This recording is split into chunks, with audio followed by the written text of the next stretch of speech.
Hey everybody, it's Inglorious Bosco coming at you again with another little commentary. This is a remake. Well, it's not a remake for you, but I had a previous commentary on here, and I just wasn't happy with it, and I'll explain why. Because it was more of me trying to like give a tip, uh, what you can do to improve, and while this is going to be something similar, it's going to tell you what I did to get better. Because as you know, if you watch my intro commentary where I talked about how I was a .68 KD at one time, which I'm guessing since there's only 8 views, you didn't watch it, but that's alright, it's cool. Um, since I didn't feel like I had any right first to tell anybody how to do anything, uh, and I don't want my first video I'm not a tips guy. I'm just a kind of here's what I am. I'll talk about things. I'll discuss things, let you know who I am, what's going on with me. But those tips are better left to the much better gamers like the other guys at the HCU, which I hope you're checking out. That's a great place for hardcore gamers to go. And other people like FPS Dagger and Judgment Awaits is a good one. So, check those guys out as well. But so what I thought I'd do is go back, record it, and let you know how I went from a .68 getting pooped on all the time KD to where it's almost a 1.1 now, which I know still doesn't sound great. But when you go from .68 to a 1.1 almost in, I don't know, 2.5 months. Let's see, March, April, May. So yeah, about 2.5 months. It's not easy. It takes a lot of kills to take that baby up just a .01 in your KD. So before, but even when I was at .68, I watched a lot of videos. I used to watch like people like T Martin and them, and I know they're core players. And honestly, I didn't know there was a whole lot of hardcore commentators out there, which there really wasn't at the time anyway.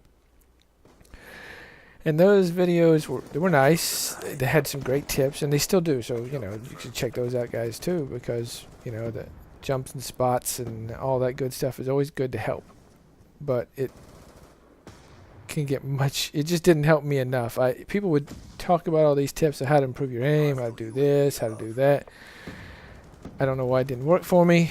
Maybe I wasn't listening right. I just wasn't understanding it, and I'm probably doing exactly now what they told me to do, but in my mind it's different. I don't know, and maybe this same thing for you. So if it's something that you decide you want to try, great. But if not, I understand. You're not me. So what I'm saying may be just total bunk, total bullshit. So here's what I did. Combat training. And yeah, they had combat training before, but what was different about this combat training with Black Ops 2, which helped out tremendously, was the fact that I could record it. And I didn't have a capture card before, so all I could rely on was anything that was in the theater mode. In combat training, you couldn't do it. So now I can go into combat training and I can record it. And I can, even against bots, I can see things. I can see where my aim is. I can see my pass. I could see all kinds of things. So I went into combat training and I really focused on my aim. I really tried to get my aim down. Keeping my gun up. I used to run around and I'd have my gun low, and anytime I come up, and you'll still see it sometimes, I'll come up and I'll shoot people and they're freaking right below their kneecap. Luckily in hardcore, that can still kill them. And with some things like a combat axe, you can hit him in the freaking big toe and it kills him. I don't get that one, but I digress. So I spent a lot of time there. And then it was the theater mode. I really go back to theater mode a lot. I record every game in theater mode well, of course it does anyway, and all my gameplay here is recorded in theater mode that I capture with my card later. But I go in there and watch the great stuff. I don't look and say, oh, look at all those great kills. I watch every mistake I make, every death. I replay it.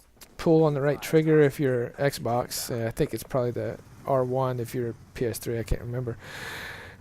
And I'll do it in slow motion, my death, and see what I did. You know, did I run around the corner too fast and not have my gun up? Did I aim too low? Was I just a horrible shot? I will watch it over and over to try to figure out what I did wrong on almost every death. Some of it's pretty obvious, you know. If I'm getting sniped, I'm getting sniped. If I'm get blown up with a grenade, you know, no reason to watch that over. I got blown up with a freaking grenade.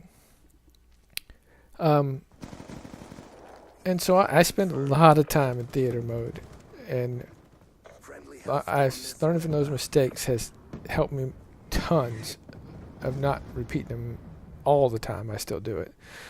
And here pretty soon I'm going to get my first VSAT ever that I never equipped VSAT. I thought I would here, and lo and behold, I get one. But that's beside the point.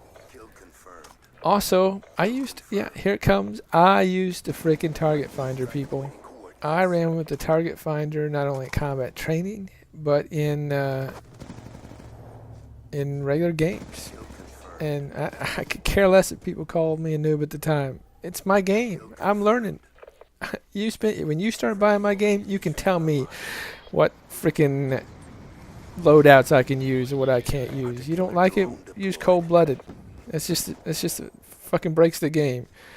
But I used it because Target Finder allowed me to see the game more. You know, when people would run by and I wouldn't normally see them, you know, there'd be stuff that pop off to the right or the left that I wouldn't have seen. Now I became more aware. As you can see, I don't use the Target Finder anymore. It's because it helped me become more aware of more of the map. And that's plain and simple that. And also, I had a goal. I wanted to get a positive KD, and without that goal, I probably would just run around and said, you know, oh, I played better that game or whatever. It wasn't that big a deal, but I really wanted to get really good so I could get that KD up. Now I just play for the fun of it. So a couple good videos you should check out. AR Gunsmoke has a great video on what he uses combat training to get his gunplay in, and then FPS Dagger has a great one that shows you how he uses it to set his sensitivity. So those are a couple of things to go check out. Those will probably help you. That's my only tip. And so here's the end. Here's a little two-piece for the end of the game. And you know, don't worry what I went, but there it is. Hope you guys like the video, and I'll catch you next time. Thanks.